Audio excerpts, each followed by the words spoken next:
Hello and welcome to Assemblies of the World with me, Ana Isabel. And I am very happy to introduce my guest today, who is Drew Craig. Hello, Drew. Hi, Anna. So, you are a member of the Community Assembly of the British Isles and you are in South Yorkshire. That's correct, That's is it right. not? Okay. Yes, Are you actually a facilitator for an assembly or are you part of I'm a, I'm a regional you're facilitator. a facilitator? Oh, brilliant. Yeah. Okay. That's very exciting then.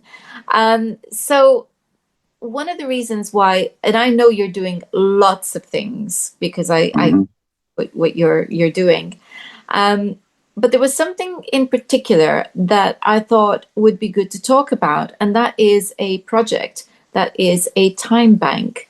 So Yes. so here you are, and I'd like for you first of all to please explain what that concept is. What is a time bank? Yeah, it's a small database in the background of members, their associated skill set, and little services they can offer to cabby members, where rather than them paying for things like dog walking, house sitting, and any number of daily requirements for people's lives, that we offer. It doesn't matter what your skill set is, 3 hours is 3 hours. And you can claim that back via a plumber, via a painter and decorator, via a gardener. It's it's a win-win every way, and it just gets the membership working to get together for helping each other rather than for monetary gain. And it, Okay, and it, well, and it that also it also builds on the spiritual leaning of majority of the members just wanting to do the right thing for each other. so if we tease that out a little bit to understand more about how it works. So we're not Yeah, talking about one person doing something for someone else and that other person giving something back to them. So we're not talking about a straight trade. We're no, talking about a number of hours that's contributed. correct.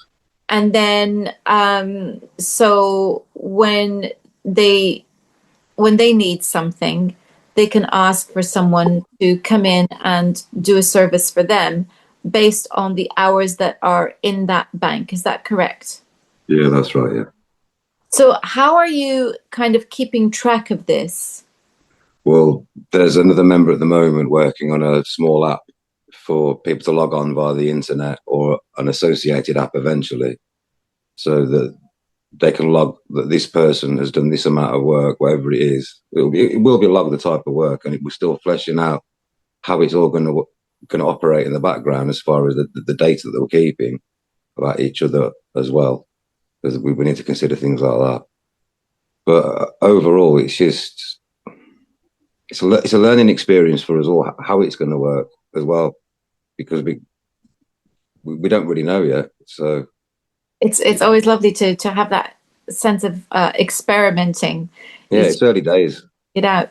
So, okay, so the this is a very neutral value that's being attributed to each contribution because it's based Yeah. on the time rather than the level of skill. Is that correct? Um, the finer details of that aspect, because certain skills, obviously, people go like, "Well, no, I'm not doing that. I'm not doing that in exchange for dog walking." But for the most part, when it's physical work and effort and time, rather than an actual skill like being, I don't know, chartered surveyor or an accountant or a solicitor. It's about actual physical effort and time rather than I did this at university. Do you know Okay. what I mean? It's Well, that's interesting because it's so at the moment what we're really talking about is small jobs. Is that correct? yeah, initially, and then we'll see how that goes, and we'll build on it as we can. Oh, that's really that's very sensible actually. Things that are relatively simple to Achievable. yeah, to keep track of. That's a great way to start because Mm-hmm. actually those small things mean quite a lot to people anyway. They're very Yeah, valuable. Uh, it's the little things that count in life, isn't it? yeah, absolutely. So, are you aware of any other? schemes that are similar or the same that are running within Cabby or even outside of Cabby? Both. Up in Scotland, and Emma down south, Emma Albion down south, she's let me know about cooperative schemes that are going down there. And I need to speak to her about it more, but we started a conversation. It's about being willing to learn from each other and just try and get something that's cohesive, that we're all, it's not about being uniform and central. It's about all just singing from the same hymn book. So there's no duplication, like three directions. It's the same goal at the end of the day, but we do need to work on the same system together. But that's a process that we're going through now, just getting everybody singing from the same hymn book. But the core principles of what we're doing are the same no matter what.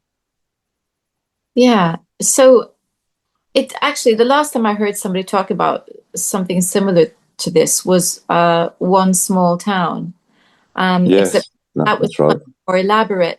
And I think they were operating a token system. Yeah, yeah. So is that something that you're looking at to actually? We will consider anything, and if it's something that's known to have worked in previous instances and it's still working now, then I'd rather adopt that than try and come up with something different. Because if it works for me. Don't reinvent the wheel. No, of course. So you're a regional facilitator for South Yorkshire Community Assembly British Isles. Mm. How's that going? What is it that you love about it? What is it that you find challenging? It's for me that the whole thing about joining Cabby and becoming a member, then a facilitator, then it's the people that I've met since I've joined them. My life's changed dramatically. Just from I was doing loads of stuff that Cabby do on my own at the same time, and someone I knew that was a member said you should join Cabby, and I was like, "What's Cabby?" And then when I met certain people, I know, and etc., it's grown from there. And I love everything about it. It's something worth doing. What's your vision for your region? Everybody working together, supporting each other in our own little parallel system, and being able to operate without all the nonsense of legislation, acts, and statutes.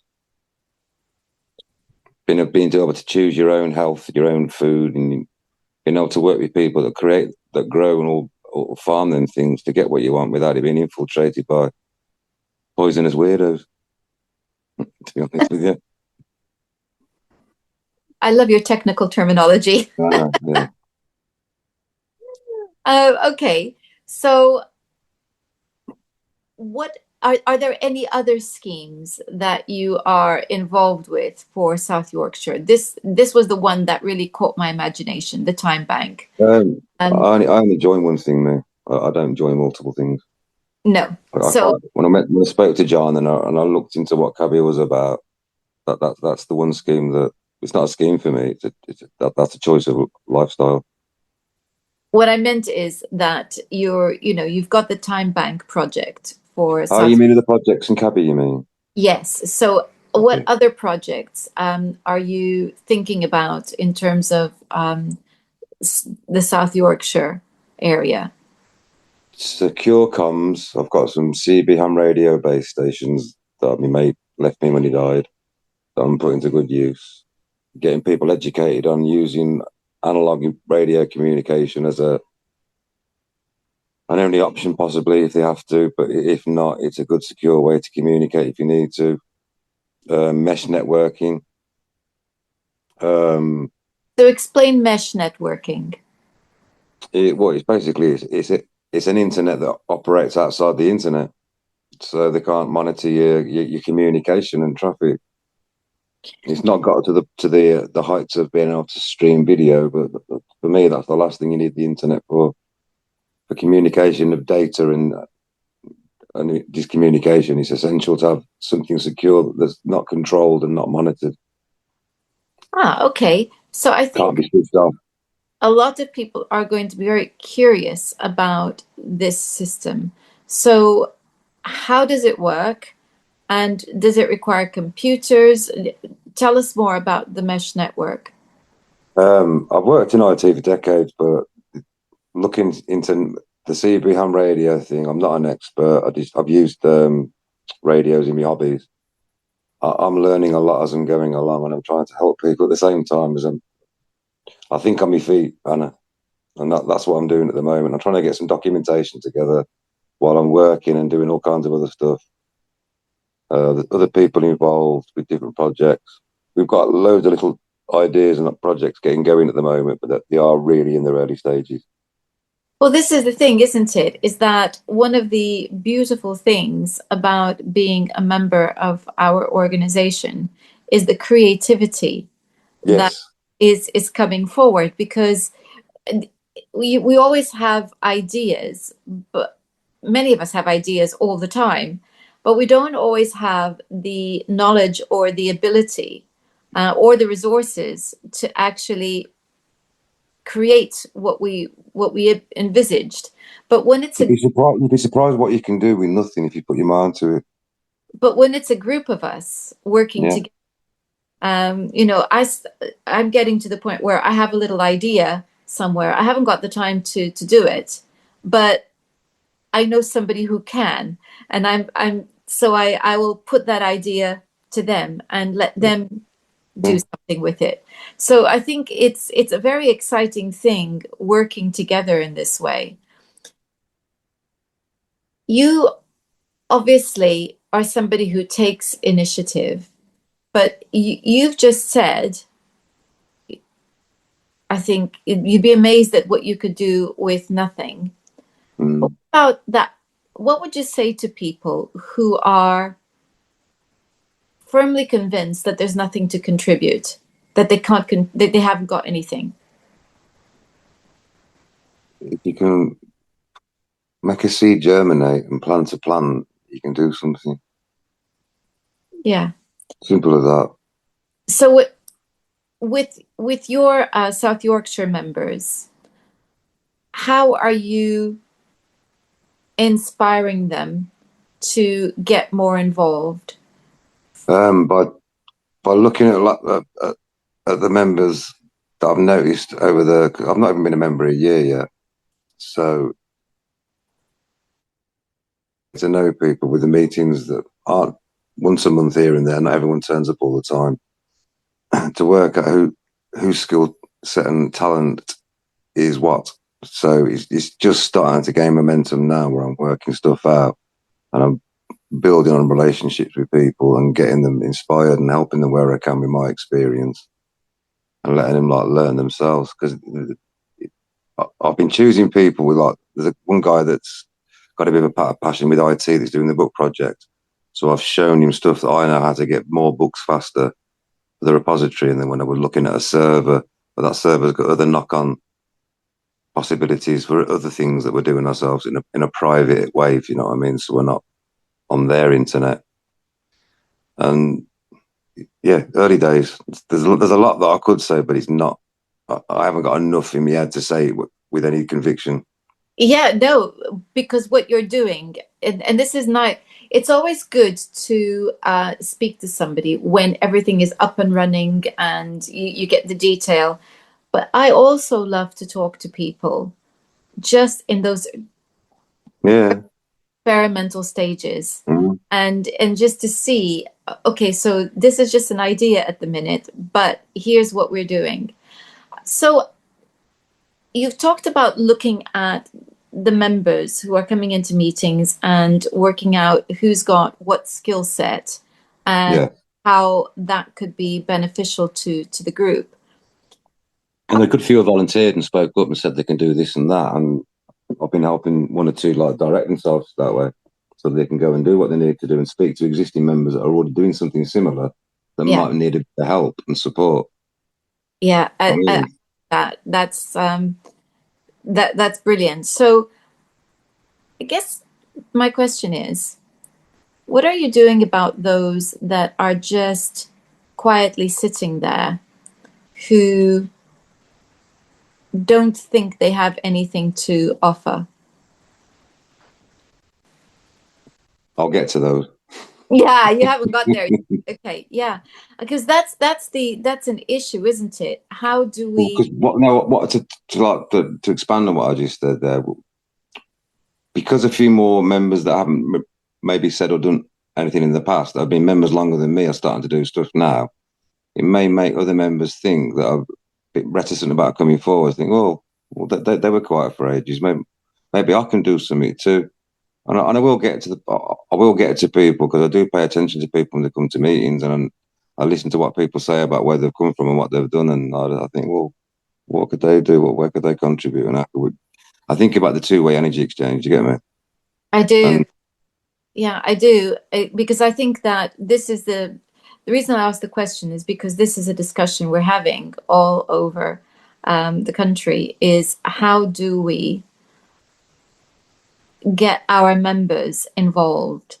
Because for many people, the default mode has become passive. yes, And I think people are scared.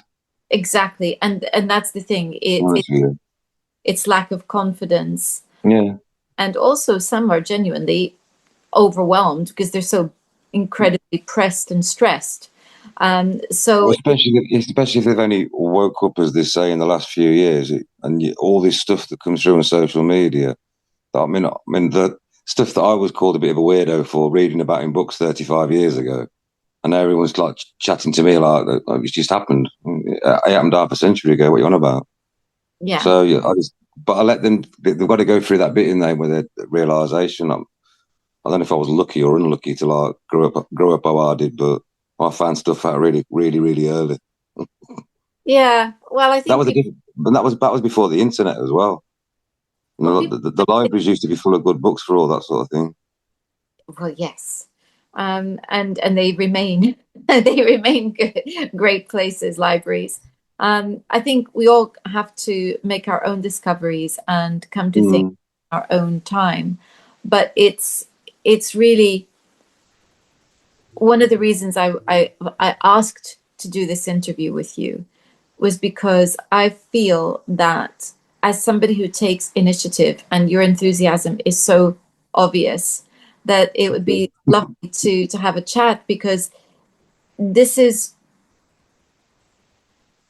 in the hope that others are going to be inspired. And what you said there, which I thought was lovely, is that as people are seeing things happening, they're mm. becoming more active, more involved, and that hopefully that will then help others see that they have something to offer and contribute to. And it's so important, because it's down to facilitators to inspire people and to come up with ideas, and then hopefully everybody will want to join in some way. Just by showing willing and wanting to help, if all you can do is pick up a sweeping brush and from small beginnings, you know what I mean? It's just do something. You'd be Yeah. surprised how things develop really quickly. Well, yes, and that is indeed the case. Is if we just do one thing, no matter how small it is, it's Correct. valuable. Yeah. So it's great. Well, thank you very much for our conversation today. Okay, Anna. Thank you for listening. And thank you all for watching. And so this is a call to action.